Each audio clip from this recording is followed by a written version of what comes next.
নমস্কার বন্ধুরা, আমি অরিন্দিতে আপনাদের সকলকে স্বাগত জানাচ্ছি। আজকে আমি ম্যাগি আর ডিম দিয়ে খুব কম খরচে দামি একটা খাবার আপনাদের সাথে শেয়ার করব। তো প্লিজ আপনারা পুরো ভিডিওটি দেখতে থাকুন, আশা করছি ভালো লাগবে।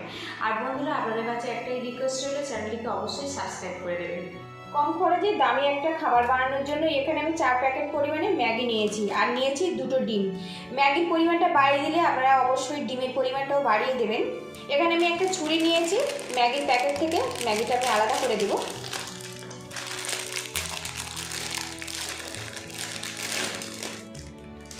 এইভাবে প্যাকেট থেকে আমি বের করে দেব আর মশলাটাও কিন্তু আমি সাইডে রেখে দেব।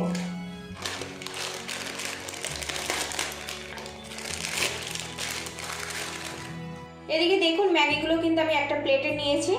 এখানে কড়ার মধ্যে আমি 2 গ্লাস পরিমাণে জল দিয়ে দেব। জলের পরিমাণটা একটু বেশি রাখবেন।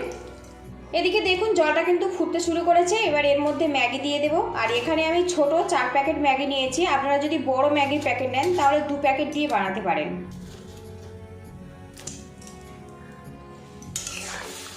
ম্যাগিটা আমি ভালো করে সিদ্ধ করে নেব। আর এখানে ম্যাগিগুলো আমি একটু ছোট ছোট করে কেটে নিয়েছি। দেখুন, আপনারা চাইলে গোটা গোটাও কিন্তু এইভাবে দিয়ে দিতে পারেন। এখানে ম্যাগিটা কিন্তু 100% সিদ্ধ করে নিতে হবে। তো দেখুন ম্যাগিটা কিন্তু প্রায় আমার সিদ্ধ হয়ে গেছে।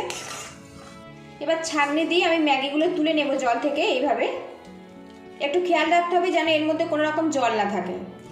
তো জলটা ভালো করে ঝাড়িয়ে নিয়েছি। এবার একটা প্লেটে এটা তুলে নেব। ম্যাগিটা আমি একটা প্লেটের মধ্যে নিয়েছি আর এখানে যে ম্যাগি মশলাটা ছিল এবার এর মধ্যে আমি দিয়ে দেব।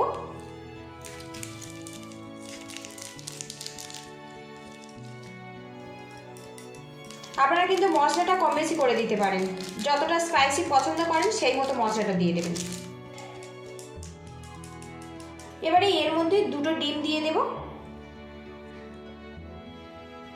এবারে এর মধ্যে একটা লঙ্কা আমি একদম ছোট ছোট করে কুচিয়ে নিয়েছি, সেটা দিয়ে দেব। আর এখানে কিন্তু ঝালটা আপনারা স্বাদ মতো দেবেন। আর এখানে আমি সামান্য পরিমাণে গাজর নিয়েছি গ্রেট করে, সেটা দিয়ে দিলাম। আপনারা কিন্তু বিভিন্ন রকম সবজি অ্যাড করতে পারেন। এবারে এর মধ্যে দিয়ে দেবো সামান্য পরিমাণে লবণ। এখানে মশলার মধ্যে কিন্তু লবণ থাকে, সেই মতো কিন্তু লবণটা দিতে হবে। এখানে আমি 3 প্যাকেট মশলা ব্যবহার করেছি, সেই জন্য সামান্য একটু লবণ ব্যবহার করলাম। এবার এটা ভালো করে মিক্স করে নেব। এদিকে দেখুন চামচটা রেখে আমি হাত দিয়ে কিন্তু ম্যাগি আর ডিমটা ভালো করে মাখিয়ে নিয়েছি। আর এইভাবে মাখিয়ে নিলে মশলাটা আর ডিমটা কিন্তু ম্যাগির গায়ে খুব সুন্দর করে মাখা হয়ে যাবে। তো মাখাটা এখন দেখুন পুরোপুরি আমার কমপ্লিট হয়ে গেছে। এদিকে প্যানটা হালকাভাবে গরম করে নিয়েছি আর এর মধ্যে দিয়ে দেবো সামান্য পরিমাণে সাদা তেল। আপনারা বাটারও ব্যবহার করতে পারেন। তেলটা ভালো করে প্যানের চারিদিকে লাগিয়ে নিতে হবে। এবারে এর মধ্যে ডিম আর ম্যাগির মিশ্রণটা দিয়ে দেব। আর এই সময় কিন্তু গ্যাসের হিটটা একদম কমে রাখতে হবে। স্প্যাচুলা দিয়ে ম্যাগিটা কিন্তু প্যানের চারিদিকে একদম গোল আর সমানভাবে এটা ছড়িয়ে দেব। ম্যাগিটা প্যানের মধ্যে সমানভাবে আমি ছড়িয়ে দিয়েছি। এবার একটা পাত্র দিয়ে ঢেকে রাখবো। আর গ্যাসের হিটটা কিন্তু এই সময় একদম লোতে রাখবো, তাহলে কিন্তু ম্যাগি আর ডিমটা ভালো মতো সেট হয়ে যাবে। এবার ঢাকনাটা খুলবো। আর এইদিকে দেখুন প্যান থেকে কিন্তু ম্যাগিটা বেশ আলাদা হয়ে গেছে। কেমনভাবে নড়ছে দেখুন, তার মানে নিচের পোর্শনটা কিন্তু বেশ ভালো মতো সেট হয়ে গেছে। এবার এটা আমি উল্টে দেবো। আপনারা প্লেট দিয়েও কিন্তু এই ম্যাগিটা কিন্তু উল্টে দিতে পারেন, কিন্তু আমি এইভাবে স্প্যাচুলা দিয়ে একটু উল্টে দেবো। একটু সাবধানে দিতে হবে যাতে ভেঙে না যায়। এইভাবে একটু হাত দিয়ে ধরে এইভাবে উল্টে দেবো। তো দেখুন কত সহজে কিন্তু এটা উঠে গেছে। এবারে এর মধ্যে দিয়ে দেবো টমেটো সস। আপনারা চাইলে পিৎজা সসও ব্যবহার করতে পারেন। টমেটো সসটা ভালো করে এইভাবে লাগিয়ে দেব। আর বন্ধুরা, এই রেসিপিটার নাম হচ্ছে ম্যাগি পিৎজা। এদিকে দেখুন টমেটো সসটা আমি কিন্তু পিৎজার ওপরে বেশ করে লাগিয়ে দিয়েছি।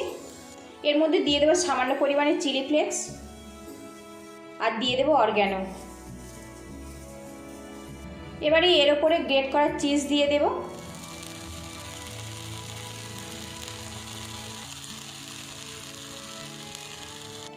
এবারে এর মধ্যে একদম ছোট্ট ছোট্ট করে পেঁয়াজ কুচি নিয়েছি, সেটা এইভাবে দিয়ে দেব। এখানে আমি যেহেতু টমেটো সস ব্যবহার করেছি, সেই জন্য টমেটো কুচি আর ব্যবহার করব না।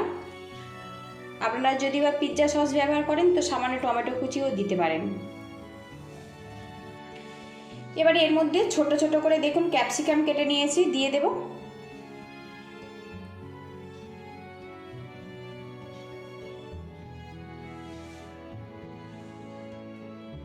বাড়িতে বাড়িতে সবুজ ক্যাপসিকাম ছিল, সেটাই আমি ছোটো ছোটো করে টুকরো করে নিয়েছি। বাড়িতে যদি লাল ক্যাপসিকাম থাকে, হলুদ ক্যাপসিকাম থাকে, সেটাও কিন্তু ব্যবহার করতে পারেন। এবার একটা পাত্র দিয়ে ঢেকে রাখবো, আর এই সময় গ্যাসের হিটটা একদম লো টু মিডিয়ামে রেখে 10 মিনিট এইভাবে আমি কিন্তু পিৎজাটা বানিয়ে নেব। এবার আমি ঢাকনাটা খুলে নেব। আর এদিকে দেখুন ম্যাগি পিৎজাটা কত সুন্দরভাবে সেট হয়েছে। আর বন্ধুরা, নতুন স্বাদের ম্যাগি পিৎজা রেসিপিটা ভালো লাগলে একটা লাইক দিয়ে দেবেন। আর আপনাদের কাছে একটা রিকোয়েস্ট রইল, চ্যানেলটিকে অবশ্যই সাবস্ক্রাইব করে দেবেন। পরিবেশনের জন্য এই পিৎজাটা আমি নামিয়ে নেব। এরকম ম্যাগি পিৎজা বানিয়ে আপনারা কিন্তু বাচ্চাদের স্কুল টিফিনে দিতে পারেন, কিংবা সন্ধ্যাবেলার টিফিন হিসেবেও পরিবেশন করতে পারেন। পুরো ভিডিওটি দেখার জন্য আপনাদের অসংখ্য ধন্যবাদ রইল। আপনারা ভালো থাকবেন, সুস্থ থাকবেন, দেখা হবে নেক্সট ভিডিওতে। আর আজকের আমি এই পিৎজাটা সন্ধ্যাবেলার টিফিন হিসেবে পরিবেশন করব। আর বাড়িতে অবশ্যই কিন্তু এইভাবে ট্রাই করবেন, আশা রাখছি খুবই ভালো লাগবে। এদিকে দেখুন ম্যাগি পিৎজাটা কত সুন্দরভাবে সেট হয়ে গেছে। আর অবশ্যই কিন্তু বাড়িতে এইভাবে ট্রাই করবেন, তাহলে কিন্তু এর স্বাদটা বুঝতে পারবেন।